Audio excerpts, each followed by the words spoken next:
Hi everyone, and welcome to my channel, Bat Thrift Crazy. Today is the first video in what I hope is going to be a series of videos that I want to do for you that I am going to be calling Thrift, Finds, Fixes, and Flips. It's a little bit of a mouthful. What I plan on doing in these videos for you is just to take you along to show you how I fix up, refurbish, repurpose things that I find out while I'm thrifting to kind of give them new life to sell potentially in my booth space. So today's video, I have 4 projects that I'm going to do along with you.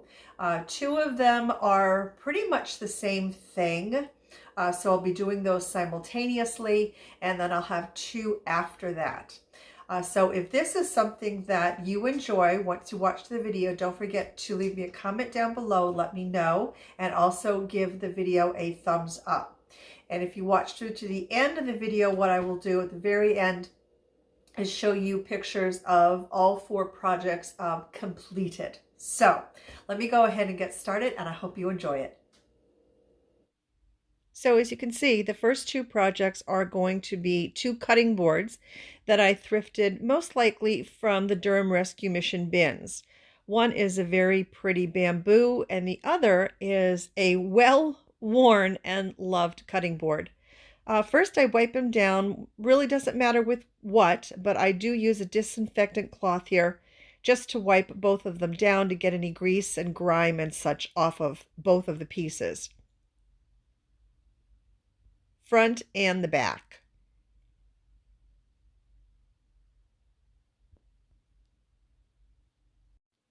I'm going to be using Waverly chalk paint for both of these cutting boards. Picked this up at Walmart, and there is one of my favorite paintbrushes that I like to use. Being on the impatient side, I'm going to dry both of these boards using my hot air gun.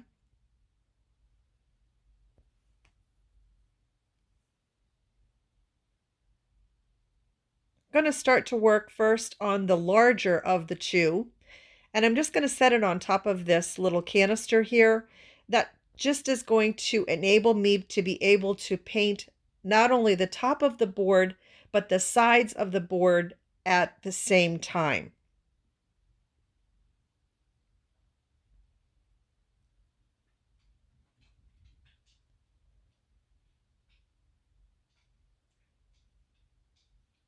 I do end up having to put 2 coats of paint on both of these cutting boards.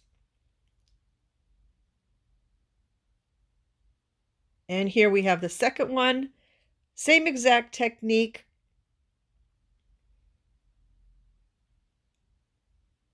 Going to paint the sides as well as the top and the bottom of both of the boards and apply 2 coats of the chalk paint. Must have been getting some little hairs that were coming off of the brush there. Got to make sure you get those off. Okay, there's me being impatient again, using my hot air gun to just help to dry that paint a little bit quicker. And as you can see, I do have a Lazy Susan underneath of my piece. I find that very, very helpful when I'm doing anything that has sides to it.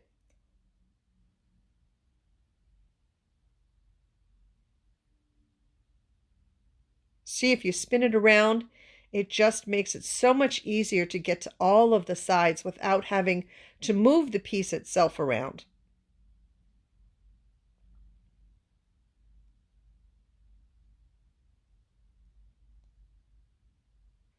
Okay, as soon as this is dry, I'll be putting that second coat of paint on both of the cutting boards.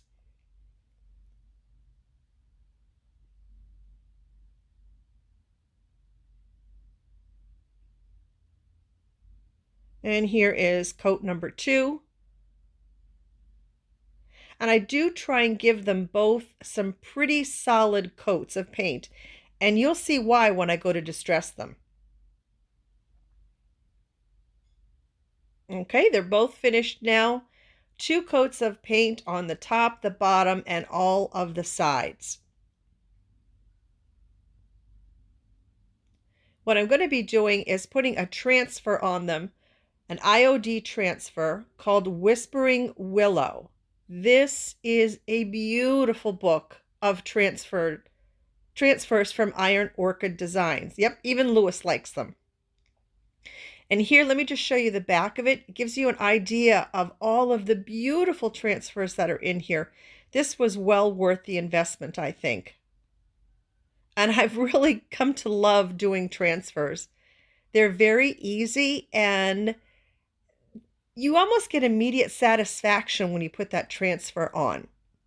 So here I have a bunny that I'm going to be putting, with a little bit of bunny-tude, he has a little bit of an attitude, on the larger of the two cutting boards, and then that pretty bird with the yellow chest on the smaller of the two.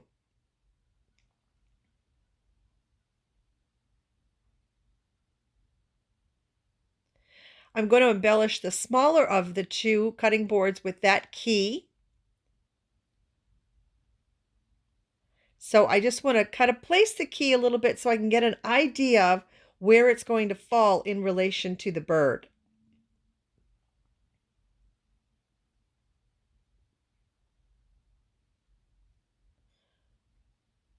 I want to remove the paper backing from the transfer. And then it'll be a little bit sticky for you. And here I'm just going to place it on again exactly where it is that I want it. I want them a little bit of an angle on the bird, not straight up and down. So while I'm holding it with one hand, I'm going to use the tool that comes with the IOD transfers to go ahead and rub that transfer until it all comes off on my board.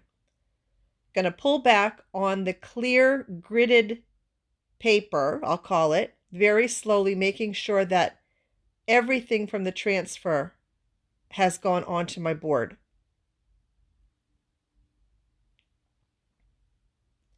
In fact, when you're rubbing the transfer off, you can see a little bit, maybe not so much in the video, but when you're actually doing it, you can see a little bit of a color change as the transfer comes off of that clear paper.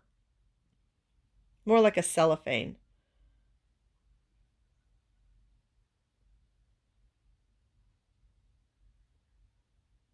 And there we go. He's off. Then you go ahead and take that kind of cellophane paper there and just rub lightly over the transfer itself. I believe they call this burnishing. It just, I guess, helps to make sure that the transfer has some good adherence to your piece. Next, we're going to do the exact same thing to the bunny, just speed it up a little bit here. Take off that white paper from underneath, place him where you want him, and then just start rubbing. Pulling that clear cellophane paper up very slowly, making sure that the entire transfer has gone down onto the surface. And there he is. And again, I'm going to use that paper to burnish the bunny. Now this is a different distressing technique that I'm going to use. I'm going to try using marker. I'm going to use a black on the bird and a brown on the rabbit because there's quite a bit of black in that bird and quite a bit of brown in the rabbit. So let me know if you have ever tried this technique before. This is my first time doing this, so I was a little nervous in doing it, but I think I like the results. Just with the side of my marker, I'm going to very gently go down where I would use sandpaper. See that? And go all around the piece. Now you do have to be a little bit careful because while that marker is still wet, it can come off on your hands and then get onto a surface where you don't want it. But that'll be fixed when I do all of the distressing and go ahead and seal both of the pieces.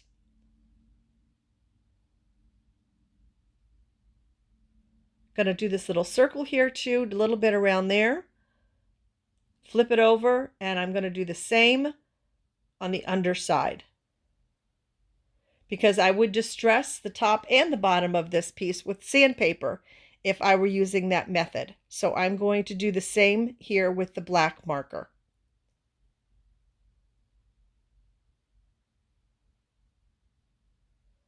Again, just going all the way around the piece, hitting with the marker where I would be using sandpaper. And let me know what you think of this particular distressing method. Have you ever used it before? Is it something you think you might want to try? Just leave me a comment down below. A little bit more on the corners there.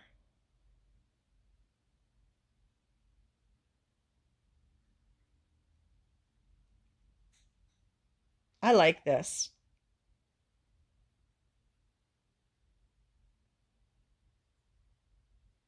There we are. Now I'm going to do the exact same thing to the bunny board, but I'm going to use a brown. And again, that's because there's a lot of brown in this rabbit. So I just think that's a good color for distressing. Speeding it up just a little bit, going all around the board just like I did with the bird. And I think I might like the way that this brown turned out better than the black.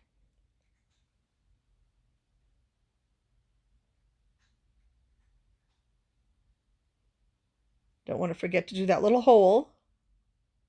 There we go. They're finished, at least with the distressing.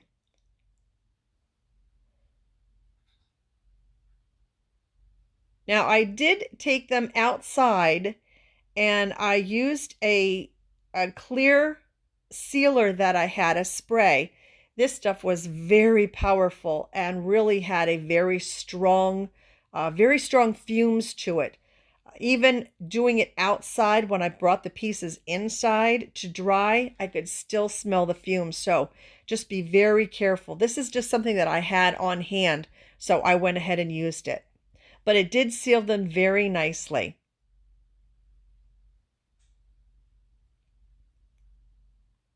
Now for the embellishment on the bird. As I said, I have this kind of rustic key that I want to add to this. And I want to add it with this piece of like a suede twine, sort of. Just going to loop it through there. I'm not going to glue this down or anything. I'm just going to leave it as is. And then I'm going to tie a knot at the end of those pieces of suede. And there, that one is complete. What do you think? I'm pretty happy with the way that it came out. Now you'll see the bunny gave me a little bit of problems. The bunny was just not quite as cooperative. So I have this really cool hand-forged hook that I want to add. I could not, for the life of me, find my E6000, so I had to use what I had on hand. But first, I wanted to go ahead and put on a sawtooth hanger onto the back. So that's what I'm doing here, just marking where my little screws will go.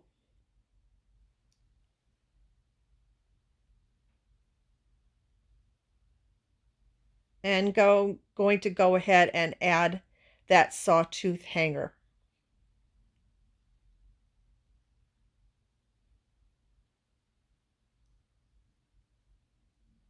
Now we can flip it over and get started trying to put the hook on. And as I was saying, I could not find my E6000, so I ended up having to use this epoxy that I had. And you have to, for those of you that may not have used this epoxy before, it comes in this tube, but it's actually two separate chemicals in two separate compartments. And you squeeze it out onto a surface, hopefully equal amounts of both of them. And then you mix it up. And that makes the epoxy.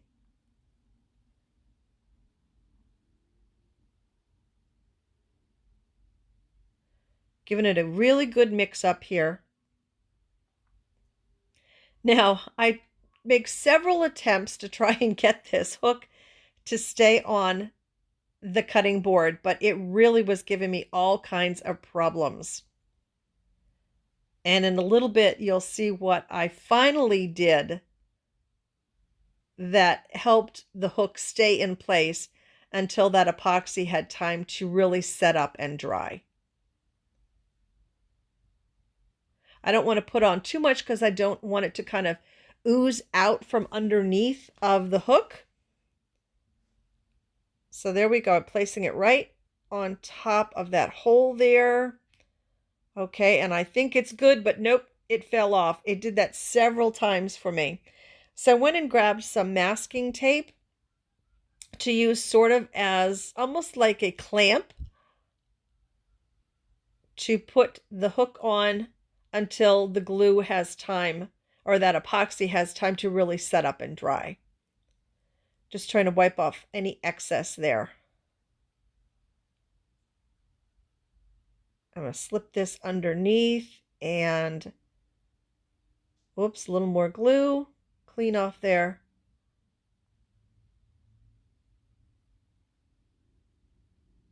There we go. Make sure that's positioned where I want it, and then go ahead and put that masking tape on to secure that hook until it can dry, and I let that sit overnight. One more piece just for good measure. Now, project number 3. You folks might remember this little dog that I thrifted a while ago. Absolutely love him. I think he is adorable. One of his eyes was missing, as well as one of his eyebrows. So I took everything off. I took the one remaining eye and his eyebrow off, and I kind of used those as sort of templates for what I'm going to be doing. So I have some black felt here and some white felt. And the white felt I'm going to cut out here. That's going to be sort of the outer part of his eye. And I'll need 2 of these. Now I should have folded the felt over, and only that way I would only have had to have cut once, but I would have had 2 eyes. I just didn't think about it at the time. It would have made things a lot quicker.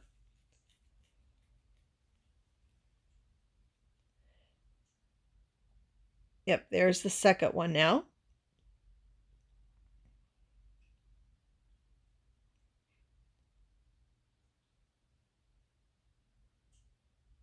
And now for the black portion. I think this time I got a little smarter, and I think I did double this over this time, so I only had to cut once. Oh, no, I didn't. Okay, maybe it was for the eyebrow.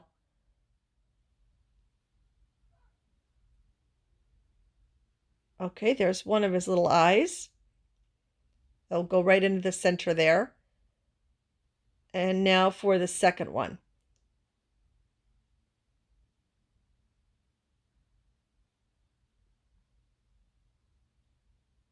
There we go. Now I need 2 eyebrows. Here's where I finally got smart. Folded it over.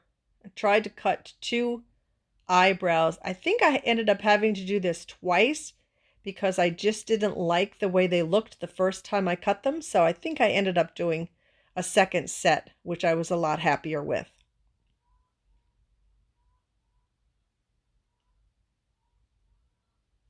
Now I just need to glue the black onto the white. Again, I had a little bit of trouble here.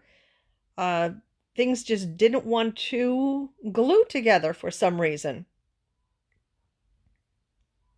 Cleaning things up a little bit. And here you'll see this black just, I don't think it went, yep, just did not want to stick to the white.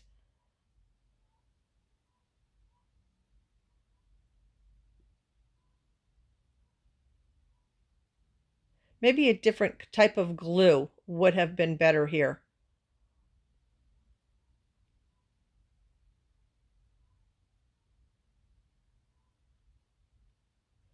And now, time to put them on our little puppy.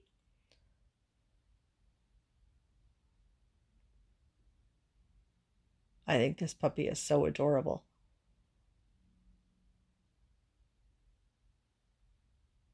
Just going to spread that out just a little bit.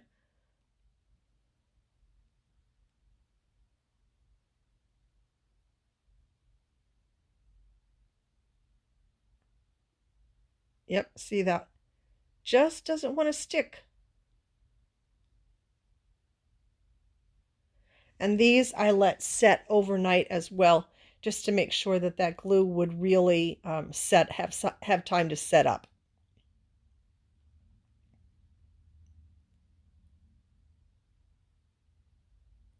If anybody has any suggestions of what it is that I may have done wrong here with this glue, where I couldn't get those to sit, I do straighten up his eye a little bit there. It looks a little wonky, but I do straighten it up. But if anybody has any idea of why those did not want to, the felt didn't want to stick, the black felt didn't want to stick to that white, it could just let me know.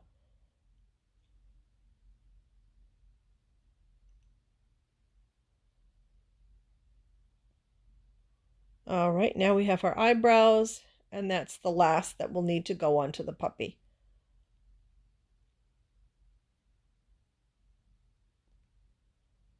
And all in all, this was a pretty quick fix for him.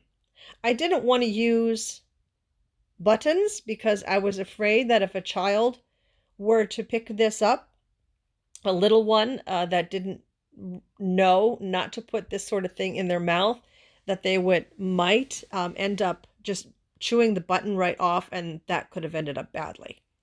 There he is. He's all fixed up. Project number 4. Some of you might remember this very grumpy frog that I picked up at the bins. I absolutely love her. And this is going to be a quick fix where I'm just have 2 green markers here, and I'm just going to touch up the areas that need to be touched up. Blend it in as best that I can. One of them turned out to be a little too dark, so I went with the lighter of the 2 greens.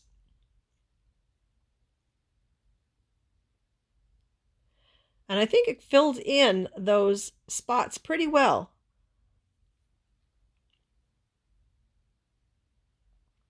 And she had more than just these couple of spots here on the lily pad. I believe there were some on her arms and her legs. But I did not take you through all of the touch-ups on her.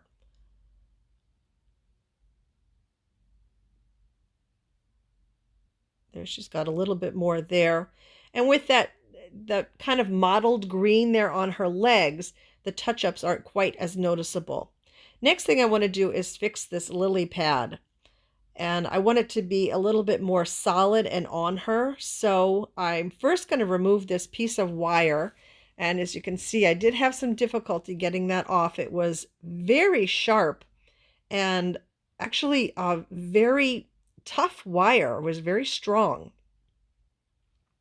I'm just using my scissors here to try and get something behind it so I can start to twist it and get it off of that stem of the lily pad.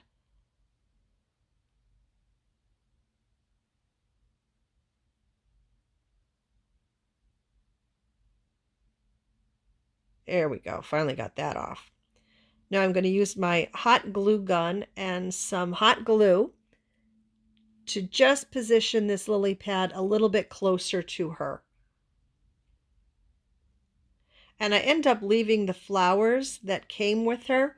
I had initially thought about replacing them, but I thought I'm just going to leave them alone as is for right now and see how she does, because they came with her, so they kind of are a part of her.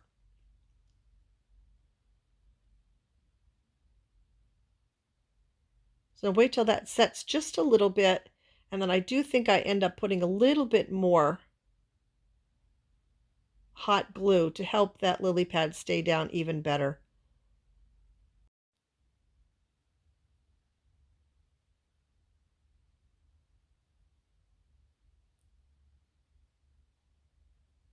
So yep, I do end up putting a little bit more hot glue there to make sure that lily pad stays down a little bit closer to her, because I think that looks a lot better.